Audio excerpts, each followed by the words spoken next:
Hello ka probinsya, magandang hapon po sa lahat. At ngayon po ay nagpapakain na naman ako ng aming aso. Yun po, si Tram, ayun, si Missy. Bali hapunan na po na ito. Hindi po kami nakapunta dito kanina dahil may mga bisita pa po ako dun sa bahay. Ngayon hapon na ito pagkatapos magpakain ng aso at magdilig muna ako ng yung aking mga pananim doon, yung sitaw at saka yung upo, yung pipino po, kasi hindi na umuulan sobrang tigas na po ng mga lupa, kaya aking pong diligan ngayon ng tubig dahil magandang pagdilig ngayon hapon na. Yun po, sana nandyan pa rin kayo hanggang matapos po. Pero bago ang lahat, sana huwag niyong kalimutan mag-subscribe and share po sa aming bagong channel, Rose and Joel po sa probinsya. Maraming salamat po. Ayan, magpakain na po tayo ng manok.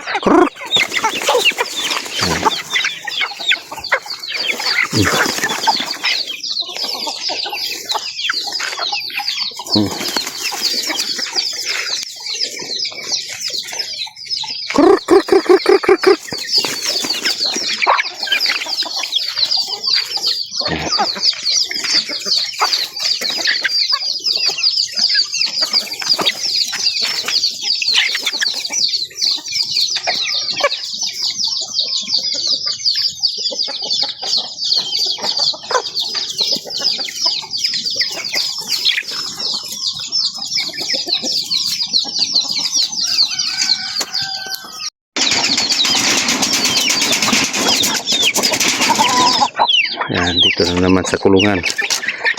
Hindi ko na nilagyan sa lalagyan po kasi wala rin akong nalagyan.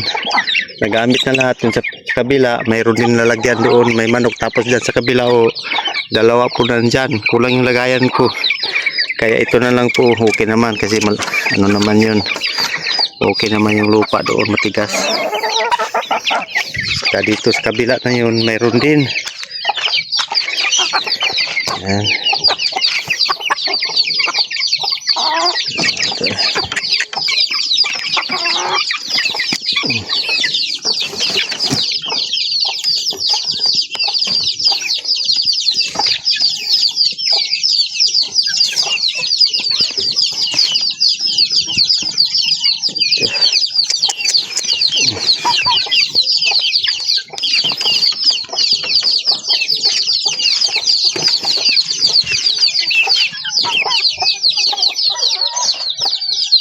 Meron din dito sa kabila, guys.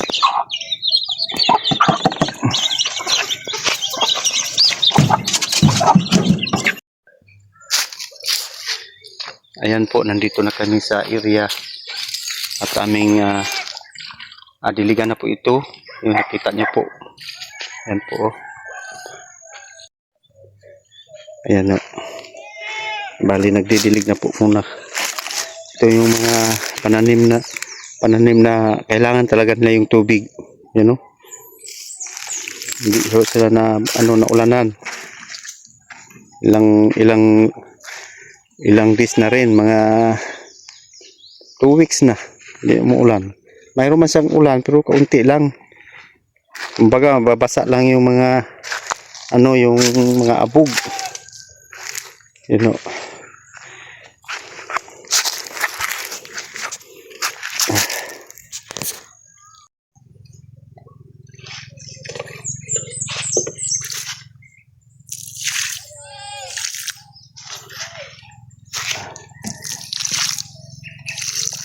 Para matiligan natin yung bawat puno. Puno lang talaga ang diligan natin para mabasa. Yan po.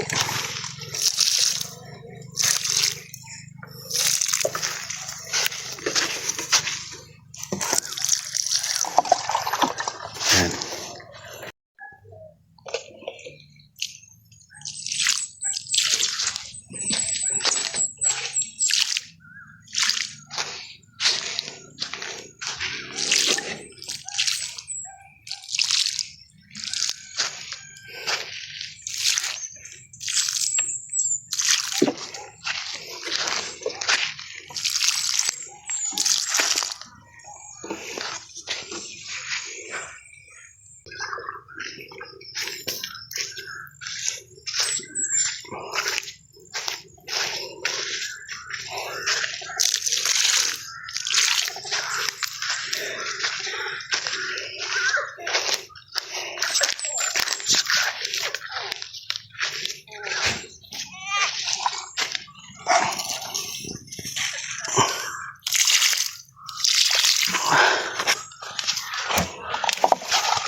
Yun po.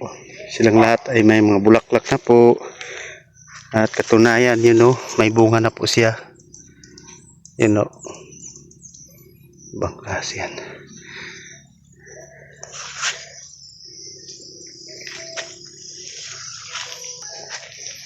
Mga sitaw na yun. Mga upo.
Yan po, dito na naman tayo sa upo.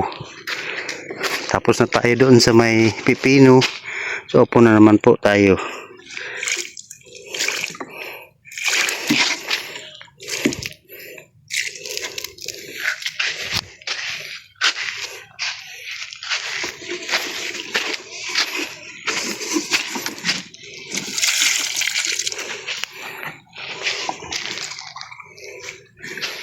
Pagkatapos dito, yan o.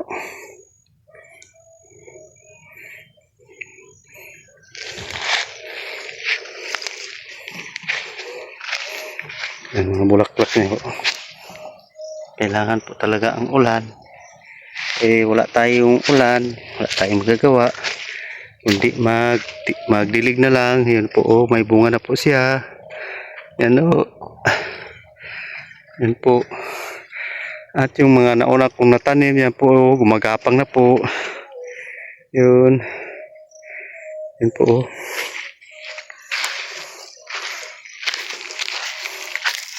Yan o. Ito na po yung mga gapang niya. Yung mga bunga niya po, mayroon na. Ito yung upo. Yan po. Ang nakikita niyo po, oh. Yun. Tapos na, diya daw. Tapos na sa upo. Diyan naman tayo sa ano. Diyan na tayo sa sitaw na yan. Yan po ang sitaw po. Marami na ang gumapang. Pero marami din na sa ilalim. Talagang hindi pa nakagapang masyadong iba. Po.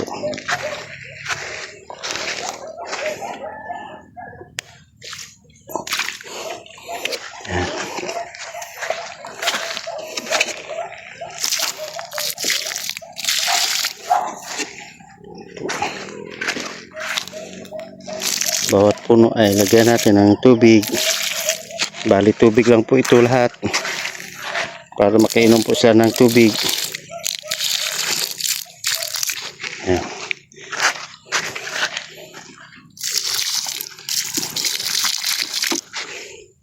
Bali ang sitaw po natin ay namumulaklak na rin po, kaya kailangan po nila yung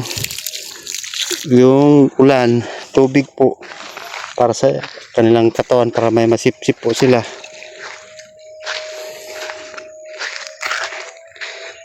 Oh.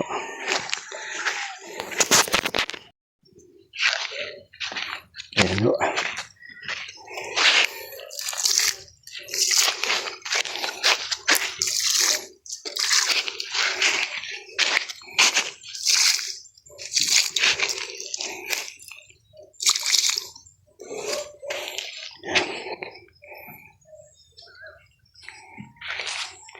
Sa isang block na sitaw. Ayan po, tapos na. Dito na naman tayo sa pila. Yun.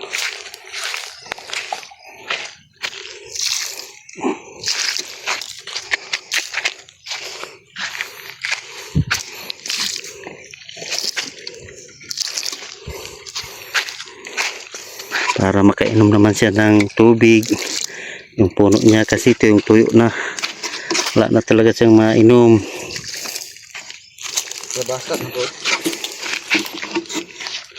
Ayan ho, tapos na tayo dito sa sitaw. Mula sa pipino, doon sa may upo, at saka dito na tayo sa sitaw ngayon. Tapos na rin. Alam ko kaya, may tubig ba tayo? Dagkan? Ayan po, bali i-transfer natin yung natirang tubig doon sa isa-isa at dali natin doon sa may okra. Kasi may diligan ako doon, okra na lang. Kalabasa pala mayroon pa. Pero mukhang wala na tayong tubig. Dadalawang kantina na lang po para doon sa okra. At yun, okra na muna, baka bukas na yung kalabasa. Yung okra po natin nandoon sa may kabila na yun. Yan po, papakita ko sa inyo ngayon. Ayan po, nandito na tayo sa okra. Yan po. Bali, 5 block ito ang didiligan natin ngayon. Ito yung unang block. Pangalawang block. Yan. Yan yung tuyo po ang ating okra.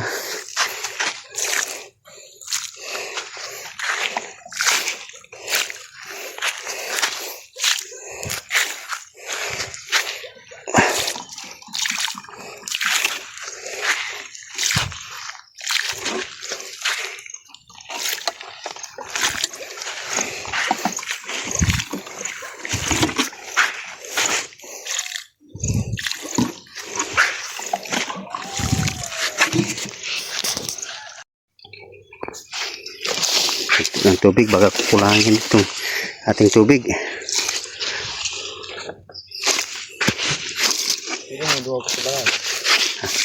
Abtik ka.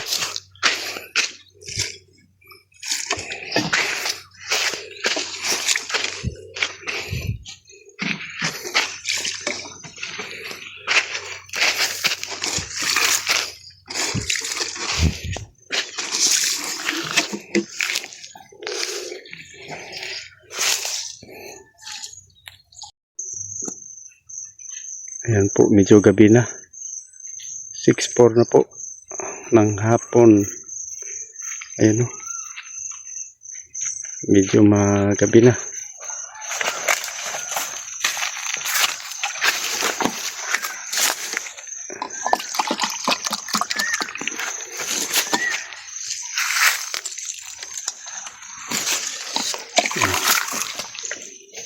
Gabi na talaga. Git na. Yan po, gabi na talaga. Sana yung pit-test na yan.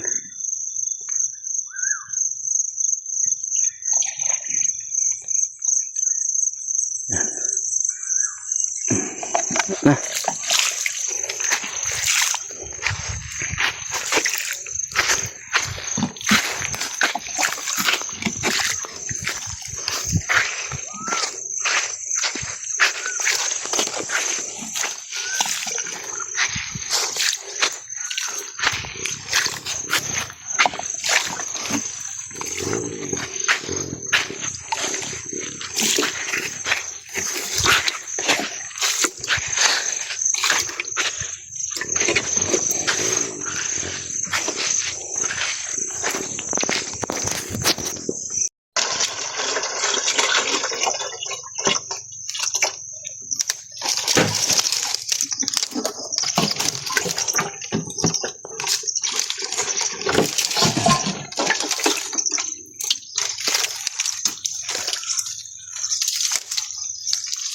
Yan ho, pasensya na kayo sa aming pag-vlog kasi medyo gabi na po. Pasensya na po talaga kayo. Kami nagagabihan, alanganin na po yung oras namin. Kasi hindi inasahan yung mga May mga bisita po ako nagpupuntahan sa bahay.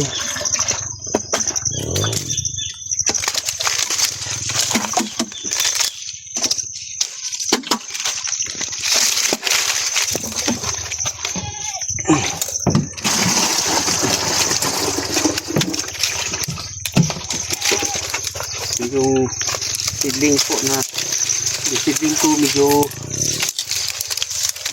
tuyo na. Tuyo na po.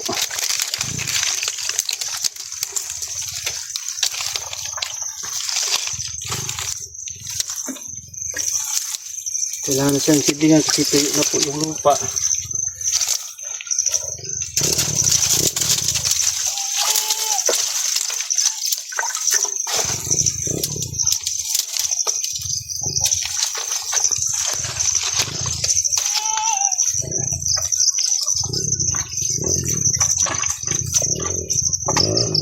Ayan na.